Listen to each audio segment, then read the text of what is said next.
Hello Spartans, welcome back. Doomguy is one of the most controversial characters to Powerscale. Some say he's just strong enough to kill demons like the Imp, and some say he can even defeat Goku on a fist fight, all because the lore of Doom is very open to your own interpretation. To this day, we still do not know the full extent of Doomguy's prowess, and we haven't seen the power in question in action. All we can go by is by reading the codex of the games, which do let us know what he did, but doesn't show us how he did it. For the longest time, a lot of you have been asking me to do a versus video between Doomguy and a space marine from Warhammer 40k. Thing is that this video was already done by Warhammer 40k creator Majorkill, which I do follow on YouTube. Yet, the problem with this video is that it gets a lot of the lore wrong, specifically from the Doom Slayer. So, in this video, we're going to debunk this whole topic and see how a death battle between Doomguy and a motherfreaking space marine will really go. And so, without further ado, take a seat, grab some water, and let's dive straight into this crap. Talking about badass heroes like Doomguy and a space marine, this video is sponsored by Hero Wars. My friends, here is an interesting fact. There are many different and unique characters in Hero Wars. There are cyborgs, aliens, vampires, even furries won't be disappointed. That's great because my girlfriend is a furry. She will love it. My personal choice is Chaba. Find your favorite champion in Hero Wars today. Before I begin, I'd like to point out that Majorkill's video was uploaded the 8th of April 2020, not even 3 weeks after Doom Eternal was released. Because of that, Majorkill makes a ton of assumptions about Doomguy based on the lore that was released back then, which, to be entirely fair, was pretty incomplete if you consider the amount of lore and details about Doomguy the Ancient Gods expansion revealed. And so, with that out of the way, let's begin.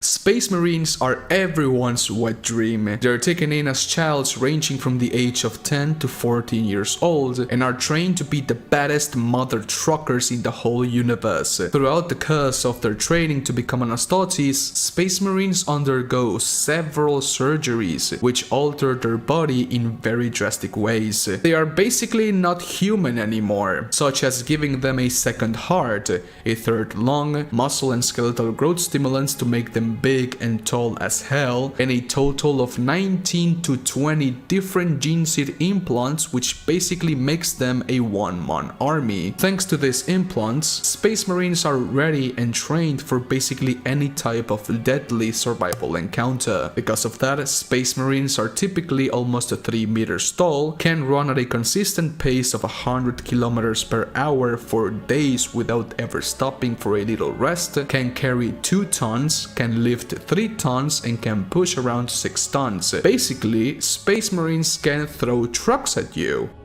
What? Also, Space Marines have keen eyesight and reflex speeds. Because of that, they can even deflect bolter rounds with their knives in all of Star Wars fashion. What? Their gene seed implants also gives them everything they need for their survival. They can filter out toxins from the environment, are immune to poison, can sleep and be awake at the same time, and if fatally wounded, they can enter a state of suspended animation and wait for another Space Marine to come by and revive them. Space Marines do bleed, but their blood clots almost instantly as it comes out. They can heal broken limbs in a couple of days, and deep wounds can close and scar up in a couple of hours. Yet, the most broken thing about Space Marines is that they do not react to extreme physical trauma. It doesn't matter what happens to their body, they will continue fighting gracefully and precisely until their body naturally gives up. Such injuries go as far as having half their skull blown up and still being able to kick some demonic ass. That is correct, Commander. There's a quote that goes as follows: if you want to conquer a planet, one Space Marine chapter would be enough. A Space Marine chapter, which consists of about 1,000 Space Marines, would be enough to conquer an entire planet. If that doesn't speak volumes about how strong Space Marines are, then I do not know what will. By the way, my friends, Hero Wars is a world of 6 unique modes and 100 million players. You can play alone or with friends. Also be sure to try out the Titans mode. Become a legend. Play Hero Wars now. I know some people do not know about it, but Doomguy is considered to be one of the most powerful characters in the history of fiction. He single-handedly made Hell his very own playground. For eons or billions upon millions of years, Doomguy remained in Hell battling against the demons of Inferno. There's not an exact number on how many demons Doomguy has killed on his crusade, but it is pretty safe to assume that that number ranges in the trillions. Hell is an interdimensional conqueror, and it is the origin of creation itself. Every single dimension is connected to Hell. Because of this, Hell is able to invade dimensions, absorb their knowledge, and turn all of its sentient creatures or living beings into Hell energy or even demons. In just a couple of days, a small legion of demons was able to overthrow the Sentinel Kingdom and put the Sentinel warriors to its knees. Also, the demons killed almost 2/3 of the human population in a couple of months. More than 4 billion humans lost their lives on the invasion of Hell on Earth in less than a couple of months. And if it wasn't for the arrival of Doomguy, it is safe to assume that the Earth would have been assimilated into the hellish dimension. Doomguy's weaponry is as futuristic as the 23rd century can get. Most of the weapons Doomguy uses are still bound to our own reality: shotguns, assault rifles, and rocket launchers. Yet, this is where a lot of people misunderstand Doomguy's strength. As Doomslayer's lore power is identical to his gameplay power, it's safe to say that after enough hits, the demons can definitely at the very least put this guy down for some time, which constitutes being beaten. This is simply incorrect. In Doom, and also in a lot of games, gameplay mechanics do not always coincide with the lore of the game, and this is the same case with Doom. If Doom's gameplay resembled its lore counterpart, then the gameplay loop of Doom Eternal would just be Doomguy running around on infinite berserk mode, one-shotting every single demon. It's being well noted that Doomguy uses guns, because he likes guns. Before he was known as the Hellwalker, the bane of Hell itself, Doomguy was a battle-hardened marine, one of the Earth's mightiest soldiers. Apparently, he also has a degree on engineering that explains how he is able to take care of his ship all by himself, and how he has done several modifications to his own armor. Talking about his armor, the Praetor suit is extremely tough. At this point in time, we haven't seen anyone be able to even put a scratch on it. When Doomguy was retrieved by the UAC, they ran several durability tests on the armor suit. They tested every weapon at their disposal, and none of them were able to damage the armor. Doomguy was chosen by the Divine. He was subdued to the divinity machine, which fused his body with a shard that contained the Dark Lord's power. In the universe of Doom, the Dark Lord, or Devoth,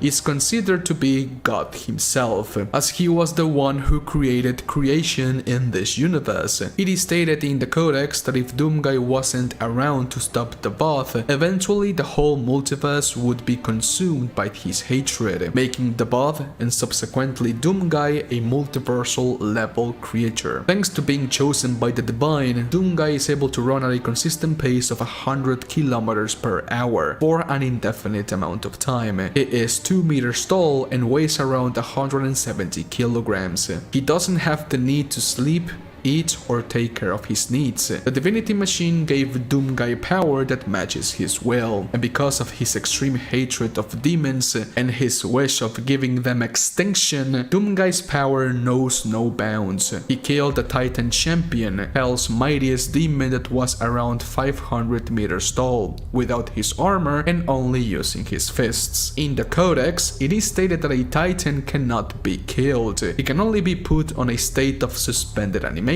with the power of the Crucible. Yet, somehow, Doomguy punched it so hard that it simply died. One of the biggest misconceptions Majorkill made is that Doomguy doesn't know anything about tactics and that he is only invulnerable to demonic attacks, making him vulnerable to any attack that comes from a human, and that he could be simply outmaneuvered by someone more capable. And well, This is also incorrect. In the lore, there's nothing that states Doomguy is vulnerable to human attacks. In the Mars core mission, Doomguy shoots himself out of a railgun and land crashes through several meter-thick walls without dropping a single drop of blood. Going by that logic, this human-made weapon, which was shot by a human and going through some human-made walls, should have given Doomguy some broken bones. But well, it's Doomguy, so what can we do about it? When he was a human, Doomguy led the assault on the demonic forces on the UAC Phobos station, on the recovery of Earth, and against the remnants of Hell on the Phobos moon. Doomguy is not a master tactician by any means, but he is as capable and dependable as any battle-hardened marine can get. Also, he has thousands upon thousands of years of experience killing demons. After saying all of that, I think the verdict is pretty straightforward. Doomguy would easily kill a space marine. I would even go as far as say that he can one-shot them or two-shot them. Doomguy can one-shot Barons of Hell, who are taller than space marines, have skin tougher than space marine armor, and are even stronger than space marines. Hell, Doomguy can make a whole chapter of space marines his own bitches. I would say that the only chance a space marine would have against Doomguy would be by using his psyker abilities to destroy Doomguy's mind. Yet, Doomguy is incorruptible in every sense of the word. Not even the Dark Lord, which even after being belittled to being just whispers, he still had the power to corrupt humans and even godlike entities like the Khan Maker just by whispering into their mind. Whispers that can transcend dimensions and time as well. The entire events of Doom were thanks to them whispers. Not even the Dark Lord can play with Doomguy's strong psyche. But the Emperor of Mankind? Well, I think that video would go extremely different. So leave a like if you want to see that video. But yes, Doomguy wins against a Space Marine, no questions asked. Thank you so much for watching this video. Anyway, oh yeah, I almost forgot. Here's a question for you, my intelligent friendo. Where can you get 30,000 coins, 600 emeralds, and 5 awesome heroes to start dominating in Hero Wars today? Muy lento! It's very easy. The answer is in the link in the description down below. Play Hero Wars now! But anyways, my friends, please let me know what you think about this video down in the comment section. Leave a like if you did, any dislike if you disliked the video. It is completely fine. I do believe that a matchup between Doomguy and the Emperor of Mankind would be absolutely phenomenal, so if you want to watch that video, leave a like right now. Special thanks to Hero Wars for sponsoring this video. Thank you so much, and well, have an awesome day, my friends. Stay safe. Adios. Bye.